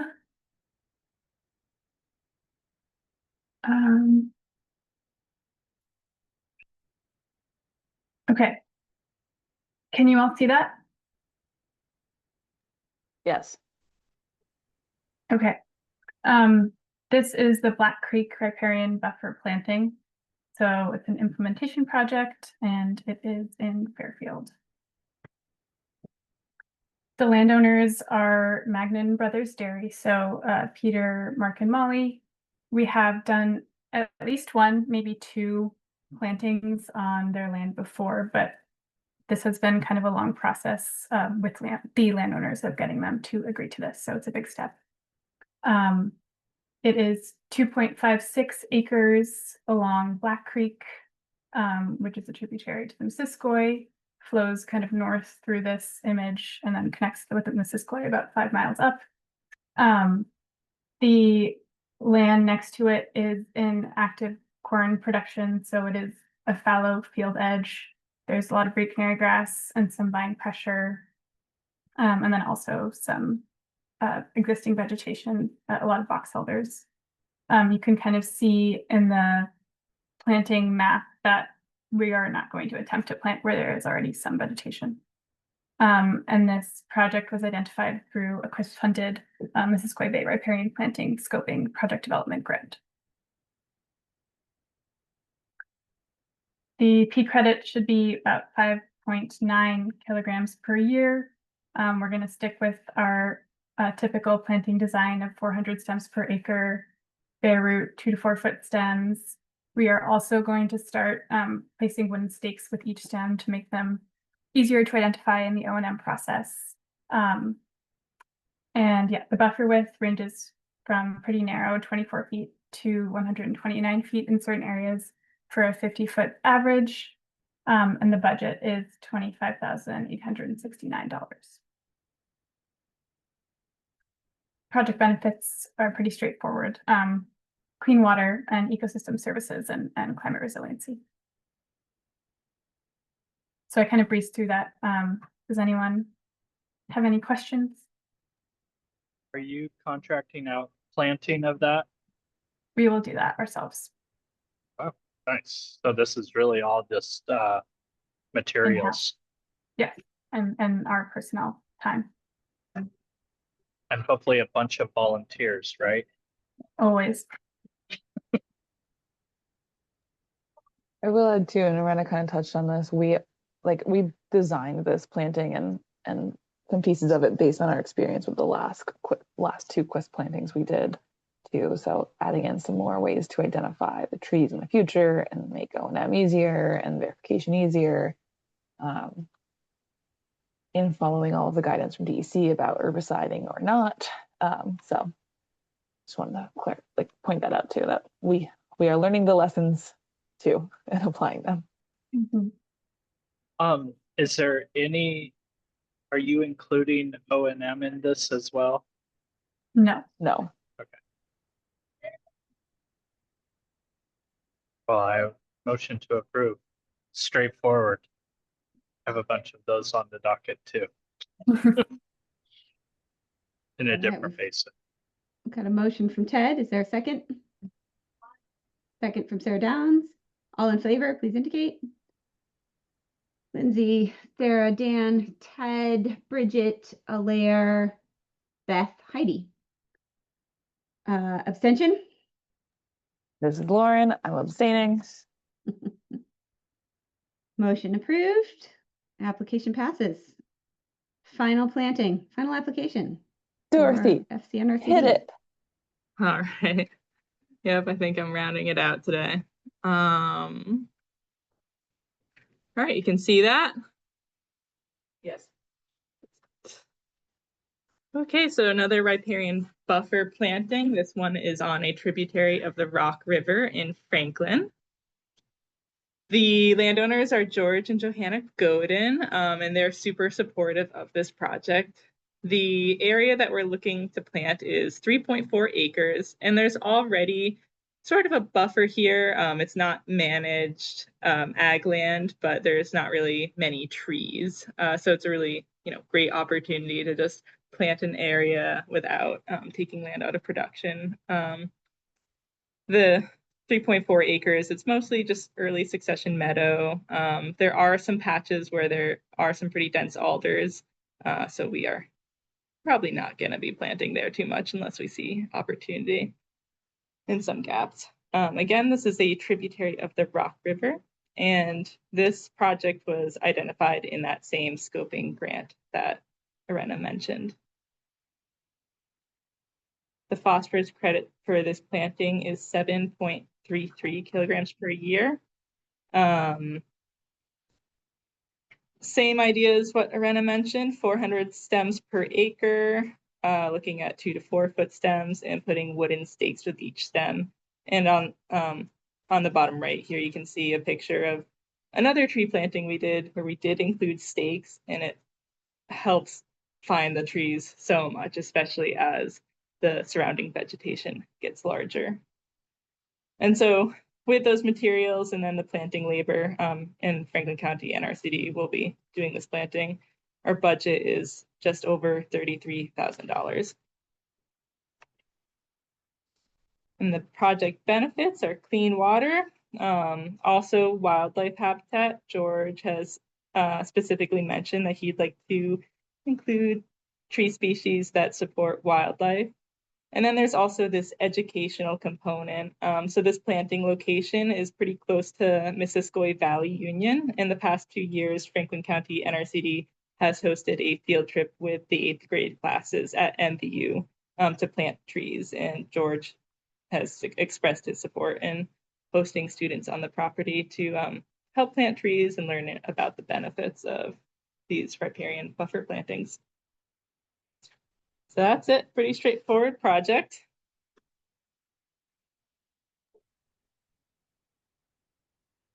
Thanks, Dorothy. Any questions about this project? Looks great. My just question slash like hope is that you maybe do some wood addition too in this tributary. Does it make sense to do that at all? I think we could. That looks like a great spot to do it. And yeah, there is that patch of alders that we could probably get some material from and do a little bit of live staking right in the bank as well. Cool. And I'll just flag for the future. Dorothy, can you mute? Sorry. Oh yeah, sorry. Oh, there we go. Sorry, we're sitting next to each other. That I think strategic wood addition, especially as we learn more about it and it gets more used, it'll be interesting to figure out how to combine that as like one project type, or if we'll need to have 2 separate budgets and 2 separate WPDIDs and 2 separate everythings if we're trying to do strategic wood addition and tree plantings, because those are currently separate things. So just flagging them for the future. I don't think that like Beaver Dam analog, the small stuff is even like considered, right? Like we can't do a project just with that. I always feel like it's just like a part of a bigger project, like it's part of a floodplain restoration or a wetland restoration or a tree planting. I can just jump in. I think it can just be one one watershed projects database ID, because under that you can have different BMPs that then get tracked. So it doesn't matter that there are a couple of different things happening. It just matters that if this is a project that we're following, we know if the funding sources are different, that can be a little bit more complicated, but then we might break it out. But we don't always do that anyway. So what would the project type be? You just pick one, like floodplain restoration. Because floodplain restoration often has planting associated with it. Okay. So I That's know very I helpful. Thank think you. I was supposed to like double check on that, but which I will do. But that's how I see the projects go through, in terms of getting to the point of where they're closed out. And That's cool. So if it was a buffer planting and wood addition project, we just call it a floodplain restoration project. Yeah. Cool. Yeah, I will second that. That's what we're talking in the map for Magog too. So. And Ted, that sounds like that's the agreement, that it would just be a floodplain project. And yeah. I think the sticky wicket in this is what's the strategic wood addition. Oh. I mean, BDAs are an actual thing, but if you're dragging trees into or falling them into the place, I think there's questions around that. Can I just quickly jump in? Sorry, Dean, and say I would advocate for, in that case, more clarity on what level of design is needed for strategic wood addition in order to receive funding from DEC, because that has been a little unclear to us as someone who's trying to do these projects.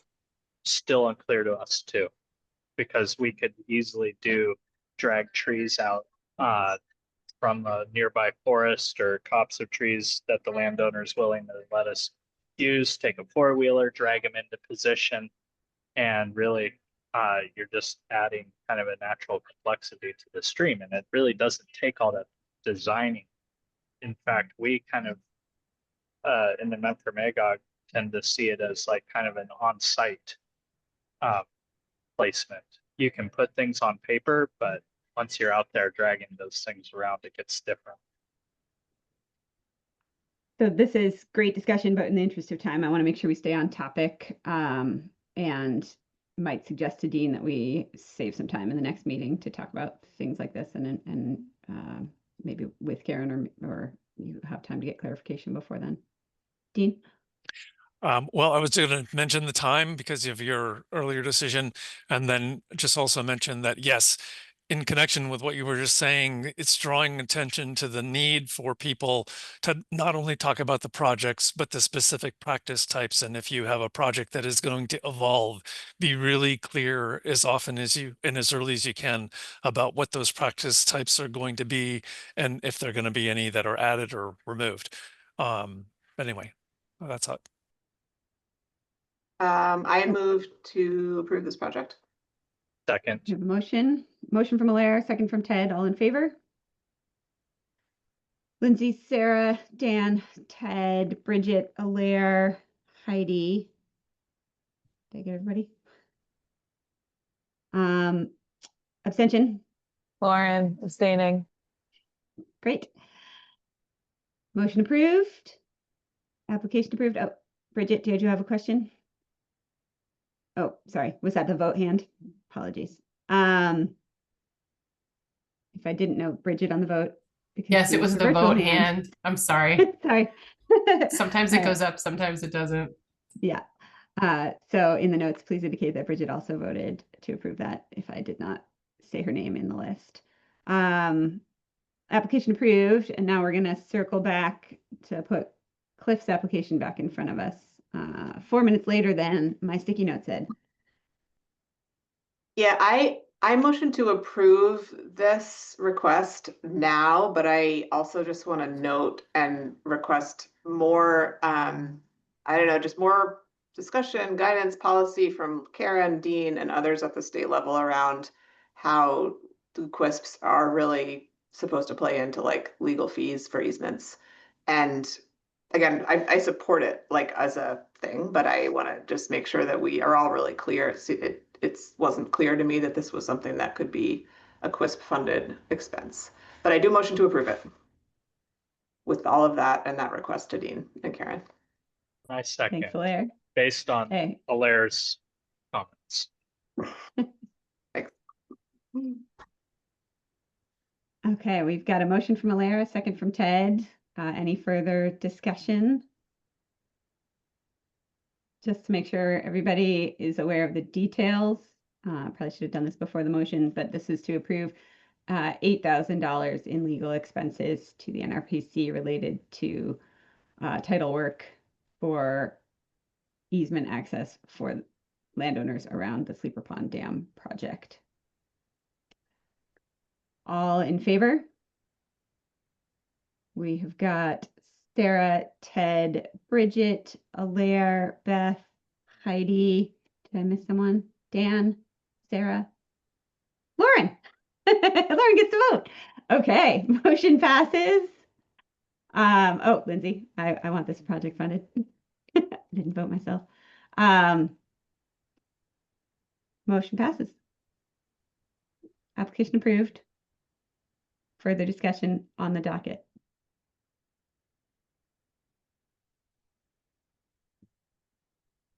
Lauren's computer's frozen. Great.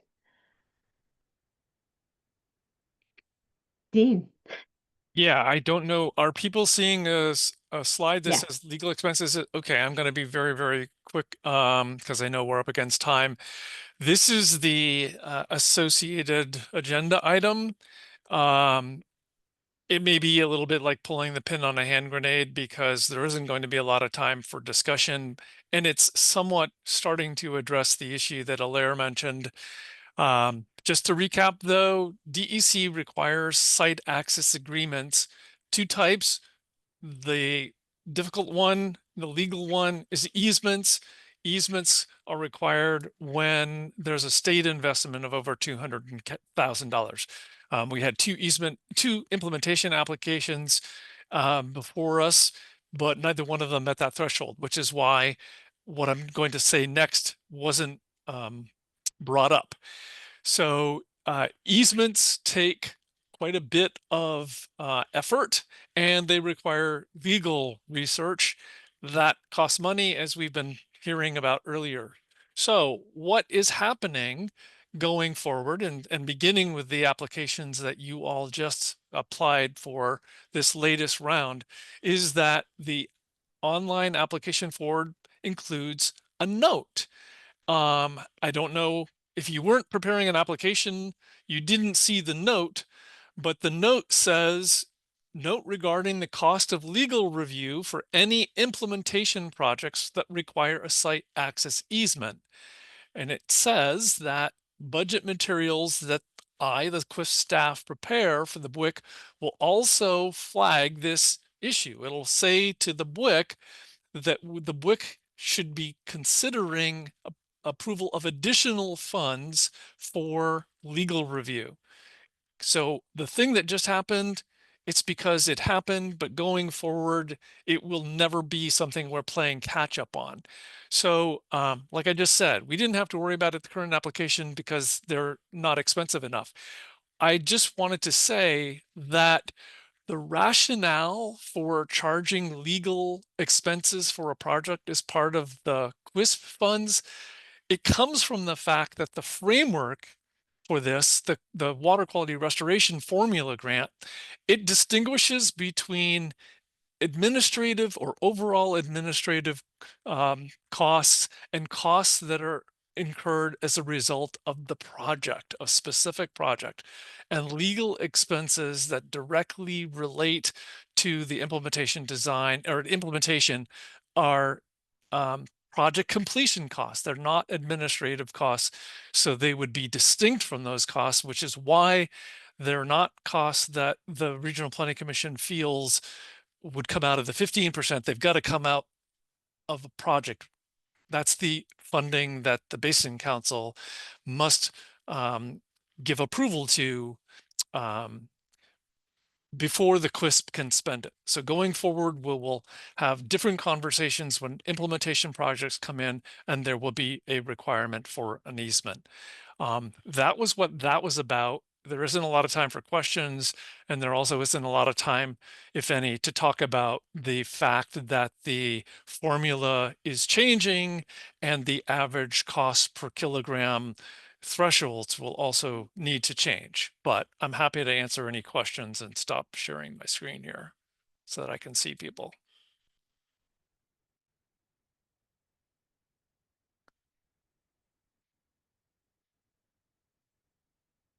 I see Dorothy and Lauren. Yeah, I just wanted to say, I know that there's a open comment period for the draft rate methodology. changes for DEC, and I would highly recommend everybody take a look, send in your comments, provide feedback. Oh, thanks. Yeah, and not only that, there is, and that was another slide that I have that I won't bother to pull up, but yeah, keep in mind there's a Teams presentation 1 week from today, October 8th, 2 p.m. If anybody doesn't have the Teams link, I can send it to you. And what it would mean, if I can just take a second more, if people haven't had to drop off, is that for the 3 years that have been made parts of contracts, the total target was 509 kilograms. Under the revised proposal, those 3 years, the target would become 264. So that's a 48% change in the phosphorus targets. The money isn't changing. The amount of phosphorus that we have to reduce using that money is what has changed.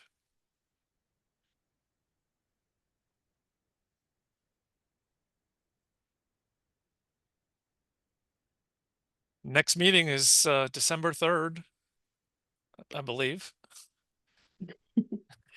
And the next funding round opens December 7th. Super. Thanks, Dean. Thanks, everybody, for a very engaged and intensive meeting. Any final closing remarks, or does everybody need to jump over to the next Zoom? Or Teams, I guess, is the next one. I just want to thank everybody for the questions that they ask and the clarification pieces, because it's so helpful for those of us who are still learning the big pictures thing. So Heidi, I really appreciate that you spoke up and said, this is why I didn't vote, so that you could gain clarity. And it totally helped me as well. So thank you for doing that.